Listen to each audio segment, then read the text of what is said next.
एबे आमे आपनको एमिते एक खबर कहबो जहाको देखिले आपण भी अनुभव करिवे जे प्रकृत रे वर्तमान समय मानविकतार मृत्यु हो जाइछि। कोरापुट काकेरीगमा स्टेशन रे हीराखंड एक्सप्रेस रो खसी पड़िछन्ते जने 65 वर्षीय वृद्धा एवं ट्रेन छाड़िला बेले ट्रेन रो खसी पड़ी ट्रेन चौका तले दुईटी गोड़ हराइछन्ते। भुवनेश्वर रो जगदलपुर जाउथिबा बेले ट्रेन रो खसी पड़ी वृद्धा जनक निजर दुईटी गोड़ हराइछन्ते एवं संकटापन्न अवस्था रे थिबा बेले तांको आरपीएफ स्टाफ उद्धार करथिले। हेले विडंबनार कथा हेउछि जे आरपीएफ स्टाफ तांको मेडिकल बदल रे स्टेशन पाखरे थिबा एक नाळ पाखरे बंचिथिबा अवस्था रे पकई देई चली जाइथिबार अभियोग होइछि। वृद्धांकर परिचय मिली पारि नाही। तांको स्थानीय लोके उद्धार करी काकेरीगुमा डाक्तरखाना रे वर्तमान समय भर्ती करिसेंती। एने आरपीएफ अधिकारी सहित जोगाजोग करिया पई चेष्टा करा जाइछि किंतु वर्तमान सुधा जोगाजोग करा जाई पारि नाही। ए संपर्क में अधिक सूचना देवाई आम प्रतिनिधि रमेश साहू आम सहित फोन लाइन में जोड़ी होती। रमेश जो कथा आम कहूँ बारंबार जे मानविकतार मृत्यु हो जाए आरपीएफ स्टाफ तांकर कर्तव्य करने कथा जब मुमूर्ष अवस्था क्या देखिले अंततः डाक्तरखाना पाखे पहुंचा पर्यंत दुईटी गोड़ हर 65 वर्षीय वृद्धा जेकोसी मुहूर्त में जीवन चली जावार आशंका रही। तो ये अवस्था डाक्तरखाना नवा बदल में स्टेशन पाख नाल पकई चली नाल पाखे पकई चली रास्ता कड़े पकई चली तो केउना केउठी मानविकतार मृत्यु होती बारंबार कहुपर कौन थिला घटनाक्रम केमिति नजर को आसिला ए घटना? हाँ संग्राम जेभली आप देखिले शुणी पारे जे घटना जो अति संवेदनशील हो रही गोटे चांचल्य सृष्टि कर मनुष्य निजर ये जगह मानविकतार हर बसी आरपीएफ स्टाफ माने खोलाखोली जदि आम कहवा हीराखंड एक्सप्रेस टी भुवनेश्वर जगदलपुर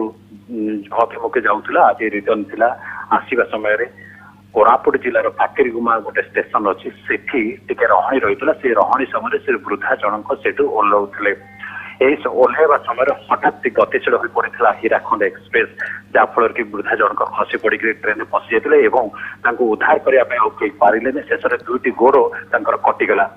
से दुईटी गोड़ ही से स्टेशन पाखे पड़ रही। एभली स्थित आरपीएफ स्टाफ से वृद्धा को देखिले किंतु बाहर करदे तारी एक नाल पाखे छाड़ी पड़ेगले। एभली मानविकतार परिचय मिल पारा ना कि बर्तमान सुधा वृद्धा परिचय मिल पारे ना तेणु स्पष्ट सूचना जना पड़े से केउठिकार कई परिवार अच्छे। किछि समय पर ट्रेन टी चलीगला सेठिकार स्थानीय बासिंदा किछि जन से रेलवे स्टेशन को जाइए एभली स्थिति को देखला सेठार उद्धार कर स्थानीय मेडिकल भर्ती कर वृद्धा संकटापन्न अवस्था रही दुईटी गोड़ बर्तमान प्लाटफर्म रे पड़ी रही। संग्राम तो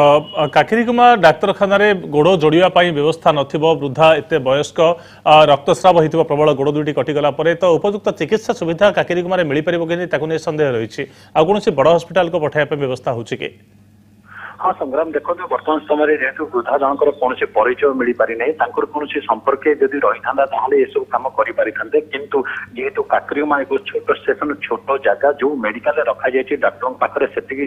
सफिसीयंट कौन जिनस ना ट्रिटमेंट करेंगे ब्रह्मपुर हो कटक हो पठेवा कथा था किंतु जेहेतु कौन संपर्क नथिबा जो जे साई पड़िशा बंधु सेठार स्थानीय बासिंदा ये वृद्धा ट्रिटमेंट करने आगबर से हो पारना जदि संपर्क रही नहीं आग को बढ़ी पारते। बर्तमान अवस्था संकटापन्न किसी समय जदि आम कहीपर वृद्धा जीवन माने बंची रही से जहाँ चित्र को आपण मैंने देखिले स्पष्ट जानीपे आ गोड़ी जपरी कटि जाइए दुईटी जगह पाद सेठारे पड़ रही एभली स्थिति बंचवा बर्तमान कष्टकर हो पड़ी। संग्राम धन्यवाद बहुत बहुत धन्यवाद आपको रमेश आपंकर समस्त सूचना पाई कि निश्चित भाव में आम न्यूज माध्यम जब प्रशासन चेती पारंता कि वृद्धा को किसी स्वतंत्र सुविधा भी जोगाई दि जाता अन्य कौन डाक्तरखाना नापी हुए तो जीवन बंची जाई पारंता एमती आशा करा वर्तमान समय निश्चित भाव में पुणी थे आम कही रखू आपको जे मानविकतार मृत्यु घटी केउंटा केउंठी मनीष पणिया मरी जाइए। जड़े 65 वर्षीय वृद्धा जिते ट्रेन तले पड़ी दुईटी गोड़ हर से उद्धार कर सत जीवंत अवस्था किंतु डाक्तरखाना पहुंचा जाइनी रास्ता कड़े पकई दे चली जाइछन्ते नाल पाखरे आरपीएफ स्टाफ एवं जदियो स्थानीय लोक माने उद्धार करिसेंते डाक्तरखाना पहुंचाइछन्ते किंतु दुईटी गोड़ हरैथिबा 65 वर्षीय वृद्धा को चिकित्सा सुविधा जोगाई देवार व्यवस्था बोधवे काकेरीगुमा डाक्तरखाना नाही। तेणु जीवन मरणर दोछकीरे जेतेबेले वृद्धा जनक संघर्ष करुछन्ते से समय उपयुक्त चिकित्सा सुविधा जोगाई देवा किंबा अन्य कोनोसी बड़ डाक्तरखाना को स्थानांतर करने प्रशासन अंततः आग भरवार आवश्यकता रही है।